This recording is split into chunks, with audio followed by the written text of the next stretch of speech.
pagkarami-raming mga utusan, at higit lalong napakaraming mga hayop na kalakal at kayamanan noong unang panahon. So that was his situation. Job was a godly man. He was blessed with wealth. He had 10 children, a wife, and close friends. What about Job's trial and great loss, which centered on people? Nawala ang mga taong ito na parang bula sa kanyang buhay. Job 1, 6-12. One day the angels came to present themselves before the Lord, and Satan, who came with them also. The Lord said to Satan, "Where have you come from?" Satan answered the Lord, "From roaming through the earth and going back and forth in it." Then the Lord said to Satan, "Have you considered my servant Job? There is no one on earth like him. He is blameless and upright, a man who fears God and shuns evil." Does Job fear God for nothing? Satan replied, "Have you not put a hedge around him and his household and everything he has?" So isang araw, si Satanas ay humarap sa Diyos at sinabi naman ng Diyos sa kanya, "Anong pinagagagawa mo lately? Eto, akyat manaog, lupa, langit, biyahe dito, biyahe doon." At sabi naman ng Diyos, believe ka kay Job, di ba? Kilala mo, ang husay na tao, ang galing, maka-Diyos talaga. At sabi naman ni Satanas, siyempre, maka-Diyos, pinagpapalaan nyo eh. Binibigyan nyo ng maraming anak, asawa, kayamanan, mga katulong. Ano pang dahilan niya para hindi maging maka-Diyos? Binabakuran nyo kasi ang kanyang buhay. Continue. You have blessed the work of his hands, so that his flocks and herds are spread throughout the land.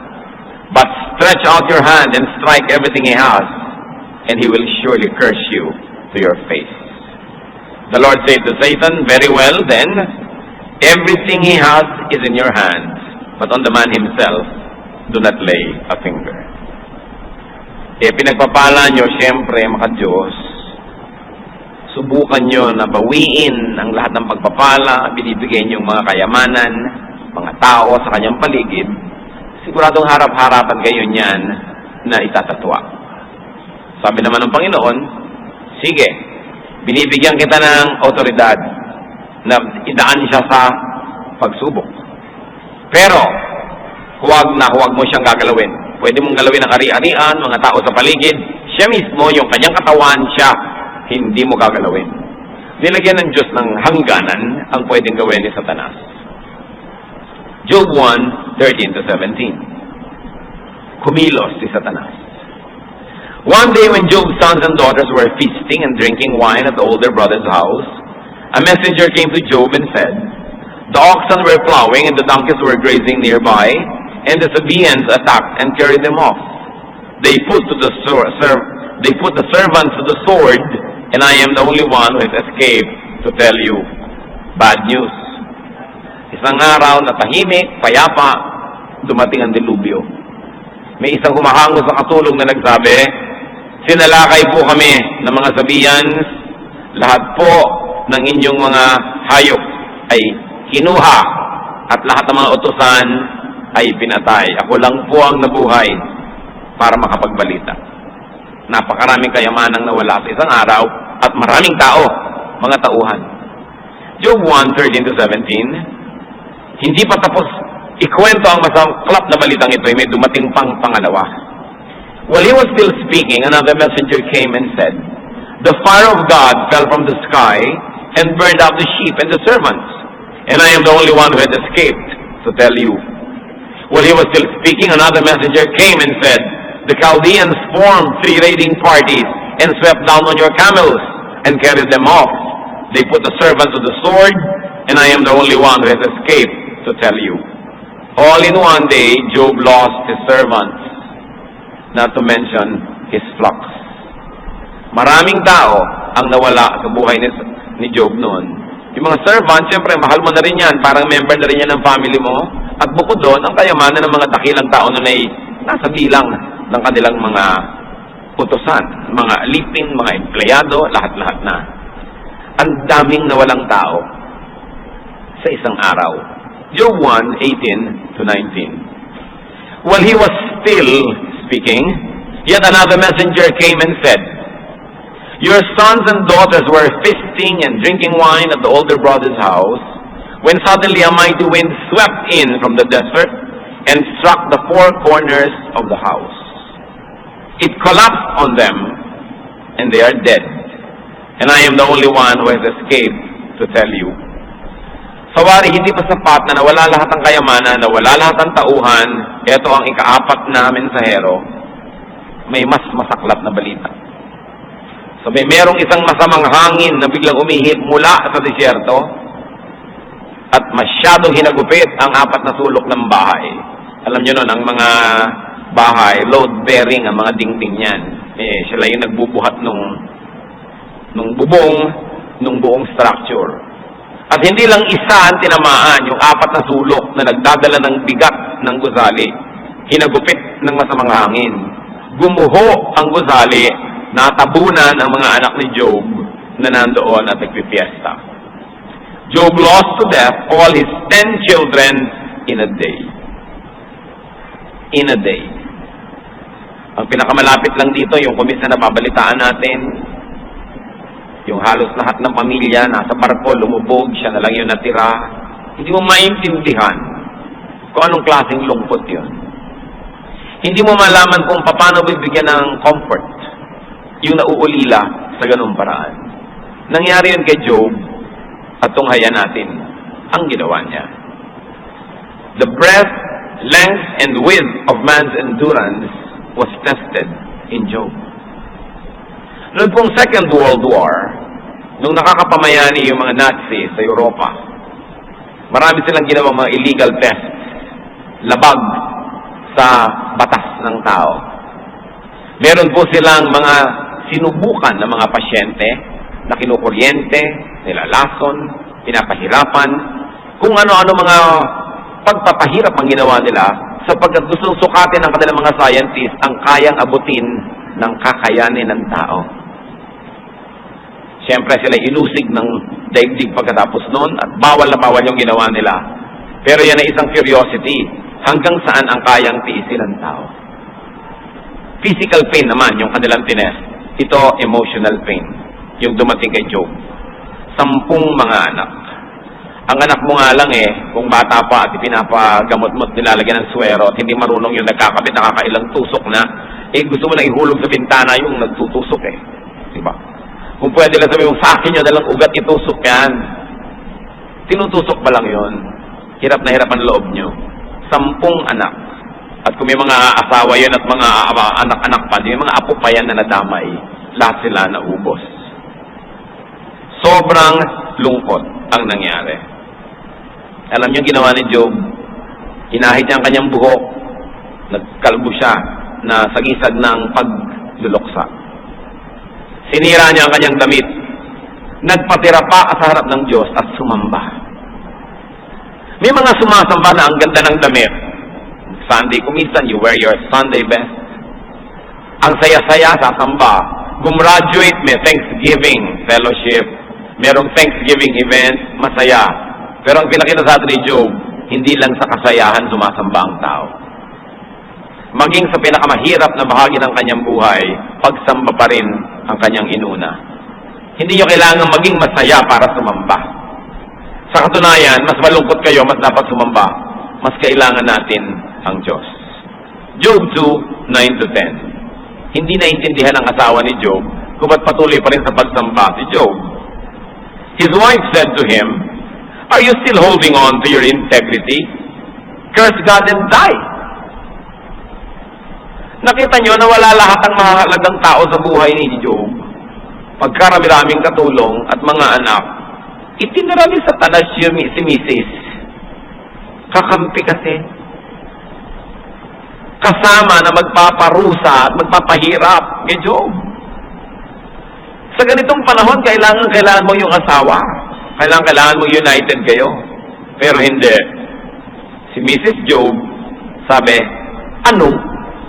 Praise and worship ka pa rin. Ano ka ba? Sabi gano'n. Sa lahat ng nangyari sa atin, ang dapat mong gawin, number 1, murahin mo ang Diyos, isumpa mo, talikuran mo. At number 2, mamatay ka na rin. Yun ang sinabi sa kanya ng asawa niya. Verse 10, he replied, "You are talking like a foolish woman. Shall we accept good from God and not trouble?" Sabi niya, gusto mo lang magtinatanggap sa Diyos yung masarap, yung mahirap ayaw mo na. Lahat ng ibinibigay ng Diyos tatanggapin natin, ano man yun. At sabi sa Biblia, hindi nagkasala itong si Job sa pagsisi sa Diyos, sa pagtalikod sa Kanya. Although, admittedly, nalungkot siya, nagluksa, pero hindi niya sinisi ang Diyos. So, Job lost his children to death, but Job also lost his wife, though she was alive. Because she lost his wife's sympathy and loyalty and faith in his reaction. Wala na siguro sasakit pa sa isang tao na yung kabiyak niya sa buhay ay hindi naniniwala sa kanya. At yun pa rin ang naranasan ni Job. May mga matatalig na kaibigan si Job, but he lost them also. He lost his three close friends, Eliphaz, Bildad, and Zophar. Kasi nung mabalitaan nila ang hirap na dinanas ni Job, naglakbay sila ng malayo, at nung makita nila ang nangyari kay Job, dahil hindi lang ito nangyari mga kapatid, although hindi kasama sa usapan natin ngayon, nagkasakit pa siya, nabalot ng kung ano-anong mga bukol ang kanyang katawan. Pero ang bili naman ni Lord, huwag mong papatayin. Sumidhi ng sumidhi yung trial eh. Nung makita nila yung kaibigan nila, hindi nila makilala. Para bang kuminsan, dadalaw tayo, biglang pumayat yung pasyente, hindi mo makilala, na ibang itsura, hapis na hapis. Hindi mo malaman kung paano mo ikukubli yung lungkot mo o reaction mo sa nakikita mong itsura nung dinadalaw mo. Hindi mo alam kung paano ka magmamahang-mahangan o magbubulag-bulagan para huwag nang lalong bumigat ang kanyang nararamdaman pag nakita pa yung reaction mo. Ganito yung naramdaman ng tatlong magkakaibigan. At dahil si Job na rin naupo sa isang bunton ng mga abo, nakiupo sila doon at 7 araw at 7 gabi silang hindi kumibo. Naupo lang doon.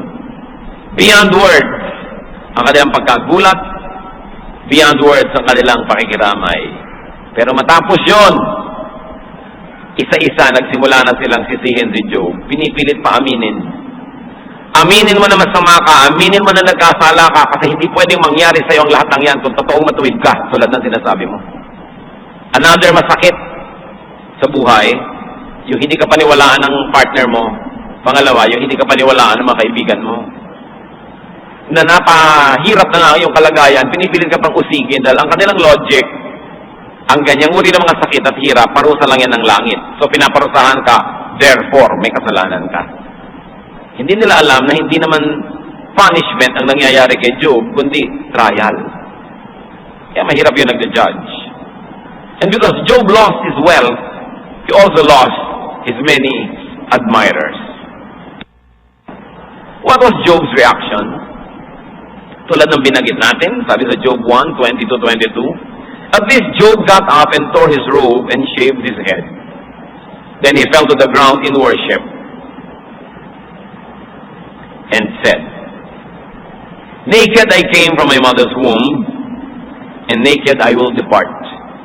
The Lord gave, and the Lord has taken away. May the name of the Lord be praised." In all this, Job did not sin by charging God with wrongdoing. Hindi nawala ang pananalig ni Job. Meron pa ngang libing nung high school kami. Namatay yung tatay ng classmate namin. Hindi lahat nakatingin sa byuda. Alam niyo naman, siyempre, yung byuda yan ang star pag may libing. No? Kaya yung iba talaga medyo OA na. Yung iba naman talagang gano'n na gano'n ang nadarama. Eh, kilala po itong misis na ito sa kaartehan. Eh, di lahat, kahit umaambon, nakapamayong lahat, nakatingin sa kanya kasi ito na yung panahon ng kanyang eksena. Alam niyo bang biglang tumiling, "Oh God!" Di lahat napatingin. At hindi ko na i-quote mga kapatid, biglang minura niya ang Diyos. Biglang napatingin sa lupa ang lahat ng tao. Dahil anong ginagawa ng babaeng ito? Namatayan lang ng asawa. Bagmat di natin binabaliwala ang halaga ng asawa. Yung Diyos na lumikha sa kanya, sa asawa niya, sa lahat-lahat, minura na. Job lost his loved ones, but there's one thing. Job did not lose God. Therefore, Job did not lose himself. Because God is in us. Habang kumakapit kayo sa Diyos, yung sentro ng pagkatao nyo, yung gitna niya, yung kalooban, hindi mawawala. Because God is in us, as long as you believe in God, you will have a center and you will be strong. But even if you own the entire world, but God is not in you, you actually don't own anything. Kaya sabi, what good is it to own the whole world and lose your soul? Yan ang mahalaga, mga kapatid. Dumarating ang paghihirap, may nawawala tayo sa mahal sa buhay, lalo kayong kakapit sa Diyos. Anong mapapala niyo? Magtatampo kayo sa Diyos, magkikipagkagalit kayo sa Diyos. Gaano ba karami ang alam natin para natin sisihin ang Diyos? Ibig sabihin, mas alam natin kung anong dapat. God is in us. Kaya yung mga sumasamba sa Diyos, umaawit, nagbibigay ng kanilang mga offering, mga papuri, sila man naaangat ang kalagayan at pakiramdam. Bakit? Nasa iyo yung Diyos eh. Pag itinaas mo siya, di tataas ka rin. Dahil magkasama kayo eh. Pero pag tinalipuran mo ang Diyos, tumatalikod ka rin sa'yo. Kasi kakambal mo ang Espiritu ng Diyos eh. Pagka minaliwala mo ang Diyos, nilait-lait mo yung Diyos, niyuyurakan mo rin sarili mo. Wala kang pwedeng gawin sa Diyos na hindi mo rin ginagawa sa iyong sarili. Kaya yung mga taong paladasal, palasunod sa Diyos, kahit mahirap, hindi nawawala ng joy. Hindi nawawala ng tibay ng kalooban because God is in you. So Job mourned the loss of his children and he rebuked his wife. He did not play her game just to keep her. Kung minsan para huwag ka lang iwan ng asawa mo eh, basang ayaw ka na sa kanya, papayag ka na sa kanya eh. Kahit sumasamba na sa Diablo, pambaka na rin, huwag ka lang iwan. Pero siya, sabi niya, huwag kang ganyan, huwag kang magsalita na parang isang hangal na babae. Hindi ka ganyan, di bagay sa'yo yan. Our noble situation in life should enable you to know better. At doon siya isinisisi ng kanyang mga kaibigan, he reasoned with his friends. Si Job yun, tayo. What about our case? Ano ba ang ating sitwasyon? What is our standing before God? Sabi ng Diyos, righteous si Job. So righteous siya, tayo. Romans 3:10, as it is written, there is no one righteous, not even one. So, kung si Job na righteous nangyari yon, kandidato rin tayo lalo na makaranas sa mga ganon. Because we are short of God's glory. Anong dapat nating isipin, mga kapatid, pag nawawalan tayo ng mga mahal sa buhay? When we lose people, we realize that loss can be a trial. Tulad ng nangyari kay Job. Hindi punishment. James 1:2, consider it pure joy, my brothers, whenever you face trials of many kinds, because you know that the testing of your faith develops perseverance. Sabi, kahit gaano kahirap at gaano kabigat, huwag niyong papayagan na mawala yung joy, yung malalim na ginhawa ng loob. Kahit hirap ang katawan, hirap ang isip. Tahimik ang loob mo sa kaloob-looban. Kasi alam mo na may Diyos ka. Sapagkat ang pagharap sa mga ganyan, ang magiging bunga ay kabubuti at kapakinabangan natin. Huwag nating lilimutin na nakalagay sa Biblia na anumang uri ng tukso o pagsubok na dumadating sa tao ay sukat muna ng Diyos bago niya payagan. Tulad ng bago niya pinayagan si Satanas na ligligin itong si Job, nilagyan niya ng limitasyon. Una, huwag mo siyang gagalawin. Pero galawin mo na lahat, huwag lang siya. Nung susunod na wave of trials, sabi, sige, galawin mo, pwede, ang katawan, pero hindi mo papatayin, may hangganan. Sabi sa Bible, God does not allow us to be tempted beyond our strength. But with the same temptation, will also give the way out. Pag pinayagan ng Diyos ang isang pagsubok, ang isang tukso, may hangganan yon.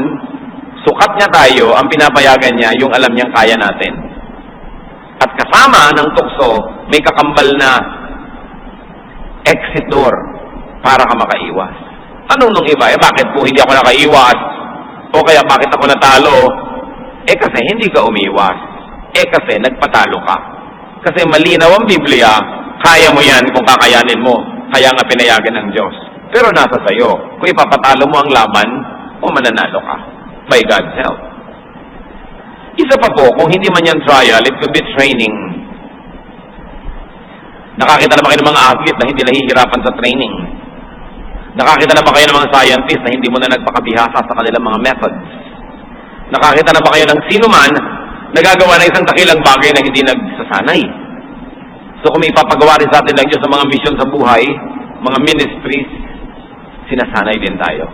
1 Peter 5:10, "And the God of all grace, who called you to this eternal glory in Christ, after you have suffered a little while, will Himself restore you and make you strong, firm, and steadfast." Sabi ang Diyos, maawain, mabuti. At kung ikaw man ay payagan niyang magdusa, sumandali, ang kasunod nun, papalakasin ka niya, ibabalik niya sa iyo ang mga akala mo'y nawala. Yan ang mangyayari sa iyo. Kung minsan mga kapatid, may mga hirap tayong dinaranas, hindi natin alam kung para sa ano. Kung hindi nyo maintindihan kung para sa ano, trial ba? Remember, yung trial pag righteous yun, ha? O training ba? At kung nalampasan nyo na yung hirap, hindi nyo pa rin maintindihan kung ba't kayo dumaan doon, maghanap-hanap kayo ng magagawang mabuti kung saan magagamit nyo yung natutunan nyo sa hirap. Tinrain kayo para tayo may magawa sa pagpapalago, pagpapalaganap ng kaharian ng Diyos. Nang ibig sabihin, hindi lang pagtuturo, kundi pagkalinga sa mga nahihirapan, naghihirap, nasasaktan, nauulila, nalulungkot. Sino ba ang makakaminister sa mga bagong byuda, kundi yung mga dati ng byuda? Lalo't 8 beses na kayong nabiyuda. Mahirap na nasing 8 beses mamatayan, pero pagka nakalampas na kayo doon, talagang kayo na yung pinaka-general ng mga counselors dyan. Habang lumalalim ang ating nilulusong, mas mataas naman ang ating maaahon. Para sa ikabubuti rin ng iba, ipaglilingkod natin sa Diyos. Si Jesus man dumaan sa training, dumaan sa pagsubok, nahirapan para sa atin. At yun din ang hinahanap sa atin ng Diyos, na bawat hirap na dinaranas natin, maging kapakipakinabang sa kapwa. Kung ang hirap na nalampasan natin, ganun lang, nilampasan lang, tapos na, para ano? Kailangan may makinabang. Kaya po yung mga nakakaranas ng mga lungkot, pangungulila, dahil ang asawa nyo nagtatrabaho sa ibang bansa, meron kayong ministry para sa mga nalulungkot at naulila rin. Dumadanas tayo ng mga hirap, sakit, hapdi, kirot, para mas maging mabait tayo dun sa mga dumaranas, so mga ganung bagay din, matapos na tayo gumraduate. May kahulugan ng lahat. Hindi pwedeng sabihin walang kabuluhan. Tayo ang magbibigay ng halaga sa ating mga nagiging mga karanasan. At kung yan ay iaalay natin sa paanan ng Panginoon para pakinabangan ng kapwa, sabi ni Jesus, ang ginagawa niyo sa kapwa niyo, ginagawa niyo sa akin. Yan ang mataas na relihiyon. Na tayo ay maging kapakipakinabang, nakakatulong, nakakapagpalakas ng loob. Kung dumarating ang mga hirap, nawawala tayo ng mahal sa buhay, maaari na ito ay fruit of our sins or shortcomings. In other words, palo. Pwede rin Hindi mo naman minamahal yung girlfriend mo, inaali-alila mo, nawala, hindi na palo ka. Kasi, kasalanan mo yan. Yung asawa mo, binabalian mo ng kumukulong tubig, pinaplansya mo, hindi naman siya damit. So, ano nangyayari? Nilayasan ka. Bagay sa'yo. Kasi may kasalanan ka. Dapat kang tumanggap ng bunga ng itinanim mo. Galatians 6:7-8, do not be deceived. God cannot be mocked. A man reaps what he sows. The one who sows to please his sinful nature, from that nature will reap destruction. Sabi, hindi na paglalaroan ng Diyos, hindi na bibiro. Huwag kayong magpadalos-dalos. Ang itinatanim nyo, aanihin nyo. Sabi sa Biblia. Ngayon, kung hindi po trial, hindi training, hindi pa rin punishment, ano kaya yon? Meron pang isang panukala si Solomon na pwedeng paglagyan ng mga hindi natin malamang kung saan ilalagay, saan ika-classify na hirap sa buhay at pagkawala ng mga mahal natin, time and chance. Sabi ni Solomon, sa dinunong-dunong kong ito, meron din akong hindi maipaliwanag. At sa hindi ko maipaliwanag, eto ang paliwanag ko. Sabi niya sa Ecclesiastes 9:11. I have seen something else under the sun. The race is not to the swift, or the battle to the strong, nor the food come to the wise. or wealth to the brilliant, or favor to the learned. But time and chance happen to them all. Sabi niya, marami na akong sinangguni, marami akong naging guro, marami akong binasa at sinulat, pero meron akong napansin, sabi niya.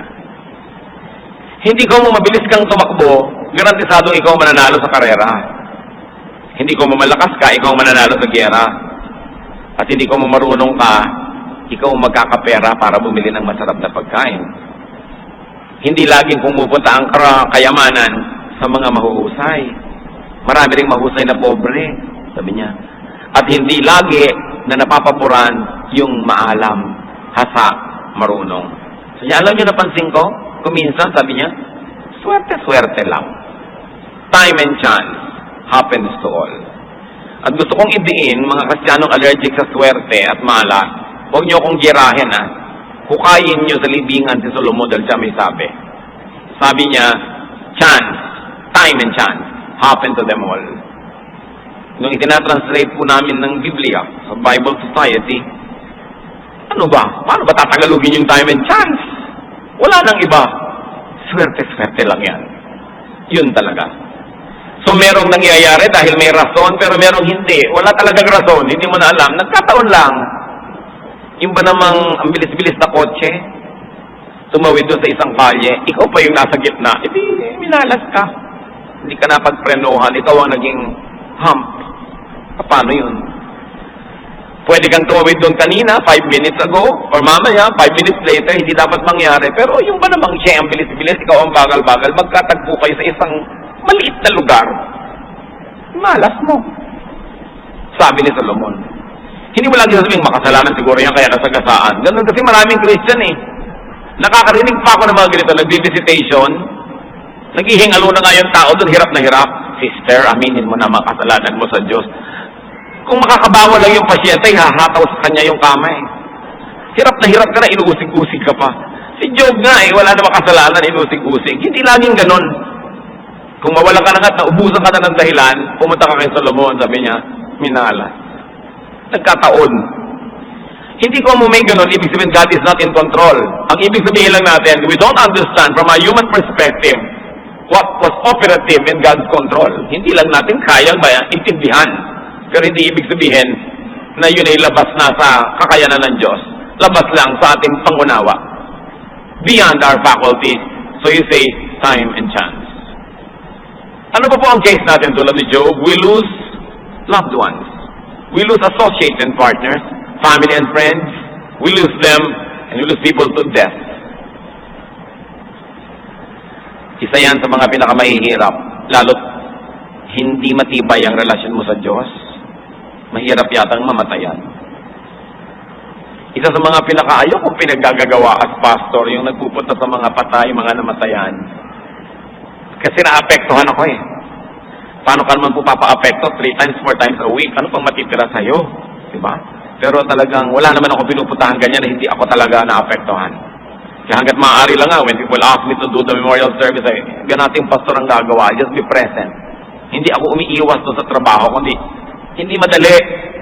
Hindi madali. Lalo't kilala mo talaga, malapit sa'yo yung namatay. So magsasalita ka pa doon, kung ano-ano pang gagawin mo, hindi madali.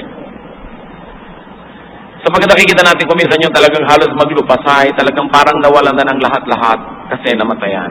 But we lose people to death. It cannot be avoided. We lose people to distance.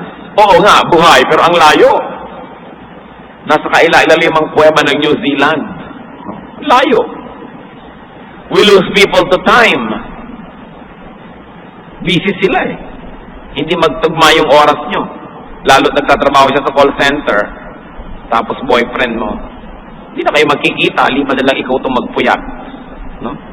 We lose people to ideologies and beliefs. Nung araw, ayaw magpaaral na marami magulang sa UP dahil baka mamundok ang anak.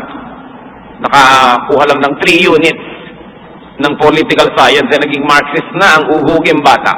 Kala alam na niya lahat. No? So iiwan ang lahat-lahat, itatakwil ang magulang. Sabi ng mga magulang, huwag mag-aaral sa UP. Because I might lose you to ideology or to beliefs. And we lose people to activities. Marami silang kinakahumalingang gawin, walang oras sa'yo. Many times we lose people to our own shortcomings. Kasi hindi natin minahal, kung kailan tayo kailangan, hindi natin nanaruga, nawala. Iba't ibang dahilan, but we lose people. And what's our reaction and attitude and character? We can learn from Job. Like Job, we can mourn. Pwede naman, legitimate naman, na magluksa. It is valid and alright to feel bad. Kuminsan, kuminsan ako nanliliit. Pag nakakakita ko ng mga born-again Christian, pumupunta sa mga namatayan, huwag kang umiyak, sister, na kay Lord na ang husband mo. Gusto mo sabihin, sige nga yung husband mo, ibigay mo kay Lord ngayon? Lord ka dyan, hipokrita. Di ba? Kahit na ba sinasabi mong, ba't ang lahat sinasabi, ay pagka namatay na ako, pupunta tayo sa langit. Wala namang gustong mamatay. Huwag na tayo magkunwari. Naniniwala tayo sa Diyos, naniniwala tayo pupunta tayo sa pag namatay tayo, pero ang totoo lang, ayaw pa natin pupunta. Dahil gusto mo pa dito. Bihira ang taong gusto na yun. Wala pa ako nakita ni isa. 5 na lang, hirap na hirap. May sakit. Ano na nga ba naghihintay sa'yo dito? Kung gano'n, hindi mabuti pa nga, pumunta ka na kay Lord. Yung iba minamaliit nila yung pagkalungkutan ng kapwa. Uy, born again ka na, sister, huwag kang iiyak para maganda kang patotoo. Ano ako dito, display? Para lang maging magandang example, pipigilin ko yung luha ko. Ang yung pagling pagbaligtad, pag nasa mga patay tayo, nagpipigil ng iyak yung namatayan. Sige, iyak pa, iyak pa. Sige pa, iyak pa. Di mabuting iiyak nang lumabas. Hindi yun masama. Si Job nagluksa, pero sumamba. Pabalik na rin nyo, sumamba, pero luksa. Pwedeng pagsamahin yung dalawang bagay na yun. May panahon ng lahat, and there's a time to mourn, according to Ecclesiastes. We can and should review the facts. Pagka po tayo ay nawawala ng mahal sa buhay, what should we review? That we don't own anything. Therefore, we don't own people. Everything we have is God-given, therefore is borrowed. Ipakadiin-diin natin sa isip natin ito, mga kapatid, wala tayong pag-aari. Bagay man, lalo kong tao. Kahit anak nyo, hindi kayo makakagawa ng anak. Hindi nyo nga alam kung paano nabuo yan. Yung iba nga, 3 buwan lang nandun, di pa niya alam eh. Hindi natin ginagawa ang tao, Diyos ang gumagawa niyan. Kung yan ay sinilang, dumaan sa iyong sinapupunan, daan ka lang, pero hindi talaga sa'yo nagmula sa Diyos. Ang asawa, hindi sa'yo. Ang anak, hindi sa'yo. Wala tayong pag-aari. Sabi sa Psalm 24 verse 1, the earth is the Lord's, and everything in it, the world, and all will live in it. Ang mundo, lahat ng nasa mundo, mga nakatira dito, sa Diyos. Wala tayong pag-aari. Kaya maganda yung Tagalog, ang tawag natin dyan, ari-arian. Kunwari lang. Hindi totoo. Therefore, hindi ka serious na ikaw ang may-ari nun. And because you don't own anything, you cannot lose anything that you never owned in the first place. Pag sinabi mong nawalan ako, ibig sabihin sa'yo dati yon. Pero dahil wala tayong ni anumang atin, wala rin pwedeng mawala. Hindi yun nawala. Yung cellphone mo, dating nasa kamay mo, na-snatch, ngayon nasa kamay na ng iba. Hindi naman nawala nasa Blumentritt lang.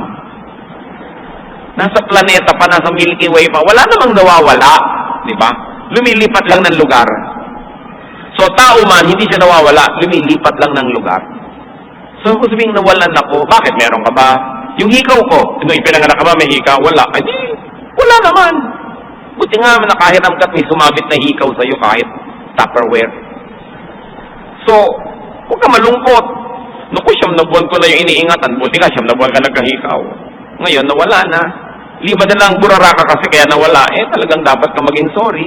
Pero kung ginawa mo lahat ng magagawa para huwag nawala pa rin. Hindi, nawala. Ganun talaga yung buhay. Something's lost and something's gained in living every day. It's part of life. Hindi pwedeng sa'yo lahat kasi mapupuno ka na niyan. People suffer loss because they are deceived into thinking as owners. Yun. That's the heart of the matter. Nagdurusa ka na may nawala kasi akala mo sa'yo. Pero mula sa simula, hanggang gitna, hanggang dulo, kung alam mong hindi sa'yo tihiram lang, natural, mababawi. Ang pasalamat ka, nakahiram. hindi ka magagalit sa Diyos. Magpapasalamat ka tulad ng ginawa ni Job. Sabi niya, tatanggap lang ba tayo ng masarap at hirap? Hindi na. Nagbigay ang Diyos, binawi ng Diyos, purihin siya. Yun ang sabi niya. How can we own people when we do not even own our own bodies? Sabi nga sa 1 Corinthians 6:19-20, you are not your own. You were bought at a price. Sarili mo nga, hindi sa'yo. Maging sa'yo pa yung boyfriend mo, maging sa'yo pa yung asawa mo, yung anak mo, no. Isang malaking kasinungalingan. Wala tayong pag-aari. Lahat tayo. And when we lose things, we can and should worship God in spite of the loss. And very probably because of the loss. Dahil nawalan ka, lalo kang dapat sumamba. Or kahit nawalan ka, sumamba ka pa rin. Because in both cases, all the more that we need God. Si David, nung nag-aagaw buhay, naghihingalo yung kanyang munting anak. Hindi kumain, hindi naligo, hindi nag-ahit, hindi bumangon sa pagkakadapa, sa pagdarasal sa Diyos, na pahabain ang buhay ng kanyang anak. Takot na takot yung mga katulong niya nung namatay yung bata, hindi nila masabi. Sabi nila, nung buhay, ganyan ang itsura niyan. Ngayon patay, paano pang gagawin niyan? Hindi nila masabi. Nung nakahalata si David, sabi niya, patay na ba ang bata? Opo, patay na. Naligo ang David, bumangon, nagbihis ng maganda, nag-ahit, nagpabango, nag-lotion, kumain, sumamba. 1 Samuel 12:20. Then David got up from the ground. After he had washed, put on lotions, and changed his clothes, he went into the house of the Lord and worshipped. Mga kapatid, kung hindi kayo makapaligo, hindi kayo makapagpaganda, hindi kayo makapagkulay ng buhok dahil nag-aalaga kayo ng mahal nyo sa buhay na may sakit, at kung kuhanin ng Panginoon, pues maligo na kayo, kumain kayo, magpabango na kayo, nagawa nyo na ang pwede nyong gawin. Ang mahirap, yung wala ka namang ginawa kahit ano, tas namatay, yun talaga, mahirap dalhin yun. Pero ipinanalangin mo na, pinaglingkuran mo, ginawan mo na ng mabuti, kinuha pa rin ng Panginoon, tama na dapat ang hirap mo. Tanggapin mo sa iyong kalooban, harapin mo ito, nang mabango ka, maayos, malinis. Kasi wala ka nang inaalagaan namatay na. So pwede ka na ngayong mag-asikaso ng iyong sarili. Sabi ni David, nung buhay pa, ginawa ko lahat. Ipinanalangin ko, ipinag-ayuno ko. Pero kinuha na ng Panginoon, wala na akong magagawa. Tuloy dapat ang buhay. Kasi kung gusto ng Diyos na pati ikaw mawala, sabay kayong kinuha. Hindi ka kinuha, di ibig sabihin ng gusto pa Diyos, mabuhay ka. So mabuhay ka dyan, yun ang gawin mo. Dahil pag tatawagin ka na, tatawagin ka na. Pag hindi ka pa tinatawag, huwag ka mag-volunteer. Hayaan mo ang Diyos at tumawag. Kaya iba, kung sasama na ako, hindi ka na nga kinuha, sasama ka pa. Wala ka ng ticket, puno na ang bus. Next biyahe ka na, ay huwag naman. Ayaw naman sa next biyahe. Kailangan mga kapatid, totoo yun. Hindi ko minamalit ang hirap natin pag nawawala tayo ng mahal sa buhay. Pero basta nandyan pa ang Panginoon, tuloy ang buhay. Hindi pwedeng putulin. Ang mahirap, pag yung kapwa-tao mo ang ginawa mong Diyos, siya na lang lahat-lahat. Pag nawala talaga yon, hindi mo na malaman ang gagawin mo. Tulad ng sinabi ng asawa ni Job. Siguro ang genius niya, pera, mga anak, lahat-lahat. Yung kalagayan nila sa lipunan. Kaya para sa kanya, ngayong wala na yon, wala rin kahulugan si Job. Pambihira naman kung kayo si Mister, naghirap kayo, nagkasakit kayo, wala na kayong kwenta kay Mrs. Sabi niya sa Job 2:9-10, his wife said to him, "Are you still holding on to your integrity? Curse God and die." He replied, "You are talking like a foolish woman. Shall we accept good from God and not trouble?" The lesson is, accept whatever God gives you. Or accept whatever God takes away from you. Do not sin. Do not blame God. Do not turn away from God. Job passed the test. Hindi lang pass, very high grade. Excellent. At dahil doon, natapos ang trial, bumalik ang pagpapala. Job 42:12, the Lord blessed the latter part of Job's life more than the first.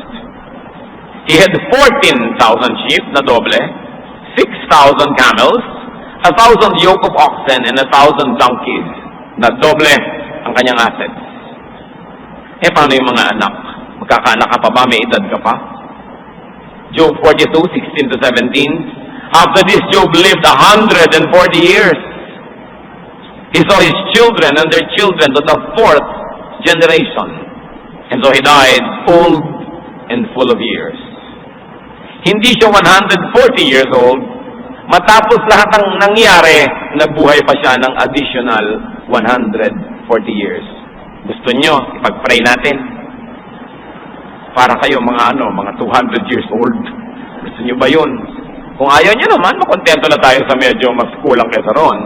Pero ito ang importante. Walang imposible sa Diyos. Wala.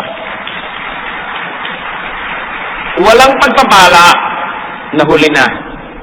Wala. Nawalan kayo ng negosyo 3 beses na, may edad na kayo, pwede pa uli kayong mamuhunan kahit konti. Pwede pa kayong umani sa itatanim nyo kahit medyo matanda na kayo. Si Job, ang patotoo sa atin ng Diyos. Hindi yung pagkalampas sa kayo na si Tenta, inaantay nyo ng kawiting kayo ng karit ng kamatayan. No. Dapat may buhay pa kayo. Magsimula pa kayo ng mga bagong project. Bagong mga bagay, di ba? Mag-aral pa kayong ballet. Mami, mag-ballet pa kayo, hindi pa huli ang lahat. Di ba? Pwede pa. Walang huli. Basta blessing. At kung handa ka na tumanggap nito, walang late. Kung yung sabihin, may tanda na ako, hindi na ako pwede, yung luma na, yung mga hindi nakapag-aral sa inyo noon dahil nagkasawa na kayo, nag-alaga, nag-ganyan, tapos ngayon pwede na, mag-enroll kayo. Walang huli. Kayo lang ang naglalagay ng bakod sa sarili nyo, kaya kayo nakukulong. Pero kung tatanggalin nyo mga bakod na yan, sasampahin nyo yan sa tulong ng Diyos, malayo pang mararating ang tao. Kaya si Mary, kadalagang tao, sabi ng angel, magbubuntis ka, paano nangyari yun? Luke 1:37, sabi ng anghel, nothing is impossible with God.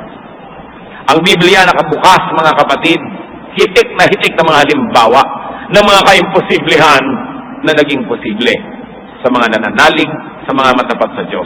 Yan ang huwag na huwag yung isusuko kahit kailan, yung pag-asa. Huwag na huwag. Yung mga namatayan kayo, nahirapan kayo, sabi niya, ay naku, mahirap na, hindi na ako makaka-recover. Kaya nga yung mga nabiyuda, matapos medyo magluksa, sabihin ko, ate, may bago ka naman boyfriend. Huwag naman po, palwari ka pa, gusto mo naman eh. Diba? Ayoko na po. Ano naman yan? Yung mga anak, madadamot, ayaw pag-asawahin yung mga byudo o byuda nilang magulang. Hindi naman sinasamahan lagi. Diba? Hindi naman kinakamot ang likod pag may eczema, ang paa. Mabuti na yung may ka-partner, di ba? Walang huli. Kaya ang buhay, regalo ng Diyos. Bawat araw, dapat lasapin. Habang hindi ka pa kinukuha, huwag mong isipin yung kabila, dito ka muna. Gumawa ka ng mabuti, magpaka-Diyos ka, maglingkod ka, pero huwag mong papayagan, ang sarili mo rin mapabayaan. And when facing and suffering a loss, do a Job. Trust God. You trust God. Proverbs 3:5, trust the Lord with all your heart and lean not on your own understanding. And trust yourself to God. Jeremiah 29:11, for I know the plans I have for you, declares the Lord, plans to prosper you and not to harm you, plans to give you hope and a future. Kaya may plano ako para sa iyo. Kung wala kang plano sa buhay mo, ako meron, sabi ng Diyos. Kung hindi mo alam ang plano ko, sumunod ka na lang. Pero may plano ko para sa iyo. Walang buhay na sayang, walang buhay na walang katuturan, walang buhay na walang pupuntahan. Lahat may plano ang Diyos. Kaya lang kailangan mag-cooperate ka para mangyari yon. At kung may nawawala sa inyo, do what you can to regain lost things. Yung iba naman nawawalan kasi nga pabaya. So ayusin mo para hindi ka na mawalan na naman. Sabi sa Proverbs 14:23, all hard work brings a profit. Huwag kang madadala. Nagnenegosyo ka, nalugi. Sige uli. Sige lang, sige.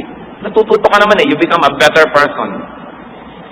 And even if Job's happy ending doesn't happen in your life, do a Job pa rin. Stick to God. Isaiah 40:31, but those who hope in the Lord will renew their strength. They will soar on wings like eagles. They will run and not grow weary. They will walk and not faint. Nanghihina ka, pinanghihinaan ka ng loob, lalo kang kumapit sa Diyos.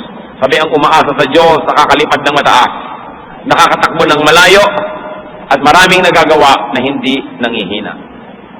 What is a great antidote to loss of people? Ano po ba ang pinakamalaking pangontra para hindi tayo sobrang malungkot pag may nawawala? Love people, but do not be too attached. Love, but do not be too attached. At lalong-lalo, huwag kayong magmahal to the point that you lose yourself just to win somebody or to keep somebody. Kung minsan sa pagtatangka nating maibig, mapansin, o huwag iwan, nililimot na natin ang ating dignidad, nililimot na natin ang ating sarili, nabubura na yung ating pagkatao, nawawala na tayo ng sariling anino, umiikot na lang tayo kabuntot nung minamahal natin sa buhay. Akala nyo ba mamamahal kayo sa ganun? No, because you will be less and less interesting. The moment you no longer run in your own orbit and you have become a satellite of someone else, you will be just very, very uninteresting. You will be dull and all the quicker that you're going to lose that person. Pag ayaw sa inyo, adjust kayo ng konti. Pag ayaw pa rin, di wag, we both lose. Pero yung natanggalan na kayo ng pagkatao, ang mga aspiration nyo, isinuko niya ang inyong mga pangarap, ang inyong mga values, ang inyong pananalig, para lang siya nandyan, hindi pa rin kayo papansinin. Lalo nga kayo hindi mapapansin. Ang pinakamasakit at pinakamalaking kawalan, hindi mawalan ng taong minamahal, kundi mawalan ng pagkatao. Yung ikaw mismo, hindi ka na tao. Basahan ka na lang. Dahil sunod-sunuran ka na lang doon sa nagugustuhan mo. So magmahal ka, but up to a point. Pag mo isasakripisyo, yung dangal ng pagkatao na binigay sa'yo ng Espiritu ng Diyos, because you're fearfully and wonderfully made. You are the temple of the Holy Spirit. You are not somebody's doormat. Kung yung isasacrifice yun para lang sa romantic love. Kasi ang dangal mong bilang tao, mga pangarap mo at mga mithiin, pag yan ang isinuko mo para lang magkaroon ka ng boyfriend o girlfriend, iiwang pa rin. Kasi hindi ka interesting. Ang importante is to love God above all people. Love God above any person, though you may love people to the max. But make sure that your love for God is higher. Mark 12:30. Love the Lord your God with all your heart and with all your soul and with all your mind and with all your strength. Bakit? Pag Diyos ang number one sa buhay mo, kahit kailan, may kasama ka kasi hindi naman ang iiwan ng Diyos. Pag ginawa mo ang Diyos na number 2, number 3, tao yung number 1 o number 2, kawawa ka. Kasi pag iniwan ka nun, eto ka, kapasagasa ka sa tren, lumululun ka ng lason. Kasi nawala yung tao, ginawa mo number 1 eh. Ang number 1 sa puso natin, Diyos dapat. Mahirap gawin ko minsan, lalo na in love ka, tahihibang. Pero dapat mong isipin. It's God that gives us a center. It's God that gives us meaning. And it's God that will never leave us. It's God who created us. And when we die, it's God who is going to welcome us to eternity. Never, never subsume your love for God to your love for people. Kahit sino pa yun. Pag inuna mo ang Diyos, lahat aayos.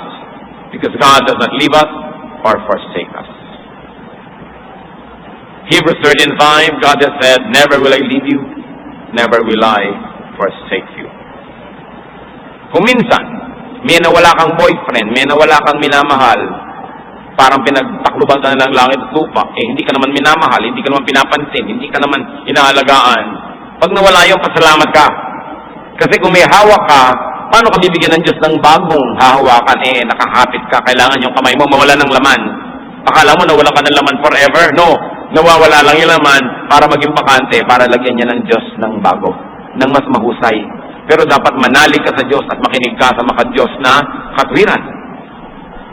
At yung ex mo dati na sinasamba-samba mo, 3 linggo lang yan, mandidiri ka na sa sarili mo. Bakit ko ba sinamba yun? Magtataka ka na sa sarili mo kung ba't ka nagpakahibang.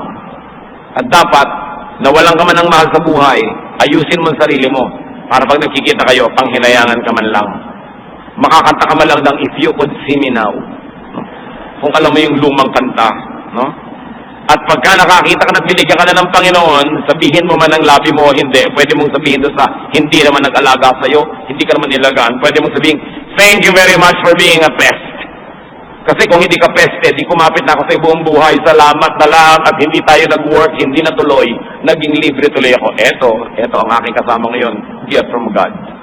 Kung hindi kayo minahal, hindi kayo inalagaan, tapos nawala, magpasalamat kayo, magpiesta kayo dyan, huwag kayong lulungkot-lungkot. Because you don't deserve to be treated less by somebody that you love so much.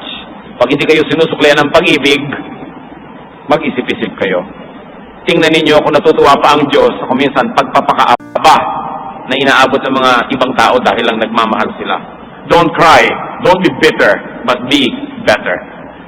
And very importantly, never count people or anyone as your own. Wala tayong pag-aari kahit asawa, kahit anak. People are God's gift to us. Sila'y bigay, sila'y pahiram. We don't own people, so we don't lose them. Ganun lang yung logic. But if you think you own them, then you lose them. But we don't own people. Job 1:21, the Lord gave, and the Lord has taken away. Another important thing to protect yourself from the pain of so-called loss, enjoy people when they are with you, then let go when it's time. Habang ipinapahiram sa iyo ng Diyos, enjoy it. At kung binabawi na, ibigay ng maluwag sa dibdib. Kaya sabi ng Ecclesiastes 9:9, enjoy life with your wife, whom you love.